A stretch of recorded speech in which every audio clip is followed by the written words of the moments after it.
आपको बारंबार प्रणाम करता हूँ। बोले हनुमान तुम यहाँ कैसे? बोले प्रभु आपको कहाँ जाना है? बोले हमको ऊपर जाना है, ऋषिमुख पर्वत पर सुग्रीव से मिलना है। बोले मैं मिलवा देता हूँ। तो बोले फिर चलो। तो बोले प्रभु यहाँ तक आप पैदल पैदल आए हो, यहाँ तक आपने कष्ट किया क्योंकि आप मुझे नहीं मिले, मैं आपको नहीं मिला, पर अब तो दास को सेवा का मौका दो।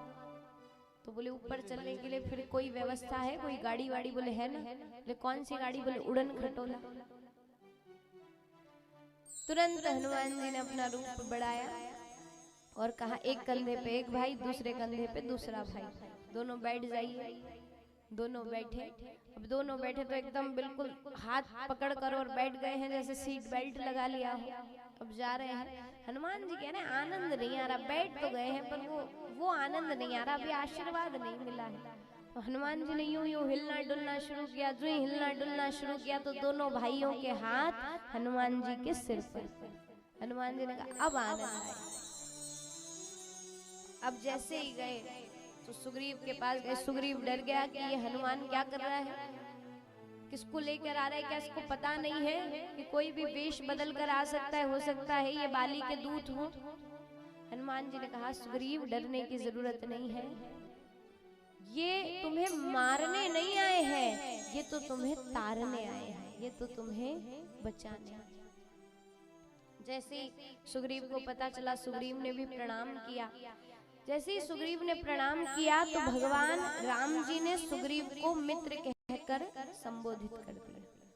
क्या तो भगवान ने निषाद राज को मित्र कहा था कि भगवान ने सुग्रीव को मित्र कहा। अच्छा, हम लोग मित्रता कैसे करते हैं? हम लोग हैसियत देखकर मित्र बनाते हैं, हम लोग चाल ढाल कपड़े देखकर मित्र बनाते हैं। और मित्र कैसे कि किसी को कह दिया मित्र तो मित्र, दोस्त तो दोस्त। मित्रता ऐसी नहीं है। मित्रता कैसी होती है? यहाँ राम जी ने जब सुग्रीव से मित्रता की ना तो अग्नि की साक्षी में मित्रता की।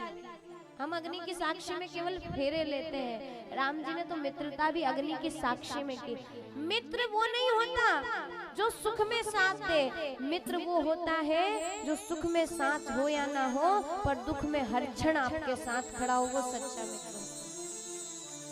और मैं हमेशा कहती हूँ कि दोस्तों में हजारों की भीड़ लगाने से कोई फायदा नहीं है। कई लोग कहते हैं ना मेरे इतने दोस्त हैं, मेरे उतने दोस्त हैं। अरे इतने उतने दोस्त कोई काम के नहीं। दोस्त तो वो एक भी काम का होता है जो हर समय आपके साथ होता है, जो हर दुख में आपके लिए खड़ा होता है। वो एक दोस्त वो 100 दोस्त से ज्यादा अच्छा है। मित्र वो होता है जो अपनी पहाड़ जैसी समस्याओं को राई समझे और मित्र की राई जैसी समस्या को पहाड़ समझे, वो सच्चा मित्र है। जो मित्र के लिए तत्क्षण खड़ा हो जाए। मित्रता ना ऐसा रिश्ता है जब जी चाहा तब छोड़ दिया, मिट्टी का नहीं खिलौना है जो खेल खेल में तोड़ दिया। ये जो आजकल की मित्रता होती है ना, कि जब तक काम था तब तक दोस्त थे, काम निकला दोस्ती खत्म। बोले ये मित्रता कोई खिलौना नहीं है मिट्टी का कि जब मन हुआ तोड़ दी, जब मन हुआ जोड़ लिया। मित्रता एक ऐसा रिश्ता है जो भगवान ने आपको दिया है। भगवान ने हर रिश्ते स्वयं बनाए हैं, यहाँ तक कि भगवान ने विवाह की जोड़ियां भी खुद निश्चित की है कब किसका किसके साथ विवाह होगा। लेकिन मित्र का एक ऐसा रिश्ता है जो भगवान ने आप पर छोड़ा है कि भैया तू तेरे हिसाब से बना ले। अगर वो एक रिश्ता भी आप ढंग का नहीं बना पाए तो फिर तो धिक्कार है ना आप पे। इसलिए महाराज मित्र 10, 15, 20, 50 नहीं हो कोई दिक्कत नहीं, पर मित्र एक हो और वो नेक हो, ऐसी कोशिश करना। एक हो और नेक हो। अब महाराज राम जी ने पूछा, राम जी से पूछा प्रभु आप यहाँ क्यों आए हैं, आपका क्या काम है? राम जी ने कहा सुग्रीव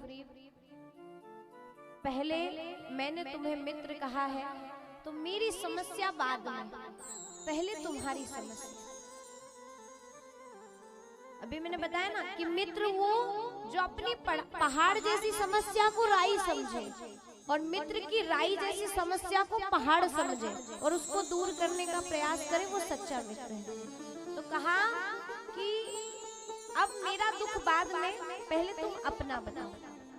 उसी समय पता चला कि सीता जी को खोजने के लिए राम जी आए हैं। तो बोले कि एक राक्षस एक नारी को लेकर जा रहा था, हो सकता है वो माता सीता हो।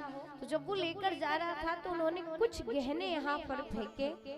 तो आप वो गहने देखकर पहचानिए, क्या वो आपकी ही पत्नी के गहने हैं, क्या वो माता सीता के गहने हैं। देखो बहुत अच्छी शिक्षाप्रद बात है, अगर आप सुनो तो। जैसे ही वो गहने दिखाई गए,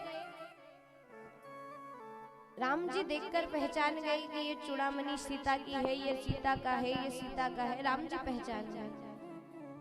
राम जी ने लक्ष्मण जी को बुलाया, लक्ष्मण लक्ष्मण जल्दी आओ, लक्ष्मण देखो ये तुम्हारी भाभी के गहने हैं, लक्ष्मण देखो ये तुम्हारी भाभी के गहने हैं ना, लक्ष्मण देखो। लक्ष्मण जी ने गर्दन झुकाकर कहा, बोले भैया ये पैरों की पायल जो है ना ये भाभी की है, मैं इनको पहचानता हूँ, बाकी जो गहने हैं वो भाभी के हैं कि नहीं मुझे नहीं पता। बोले लक्ष्मण तुम क्या कह रहे हो, तुम देखो ना ये तुम्हारी भाभी के गहने हैं, लक्ष्मण तुम देखो ये तुम्हारी भाभी के गहने हैं। यहाँ देवर भाभी के रिश्ते की मर्यादा बताई गई। लक्ष्मण जी कहते हैं भैया क्षमा करो, मैं बाकी के गहने नहीं जानता, क्योंकि जब भी मैंने भाभी की ओर दृष्टि डाली है मैंने केवल और केवल भाभी के चरणों में अपनी दृष्टि को डाला है, इसलिए केवल मैं भाभी की पायल जानता। ये देवर भाभी के रिश्ते की मर्यादा बताई गई है। आजकल तो महाराज हर रिश्ते की मर्यादा तोड़ी जा रही है, क्या तो देवर और क्या तो भाभी।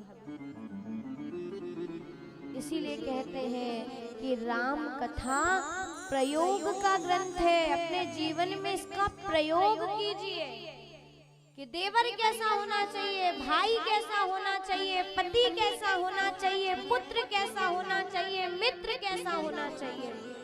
संसार का हर रिश्ता रामचरित्र में बताया गया है। एक बार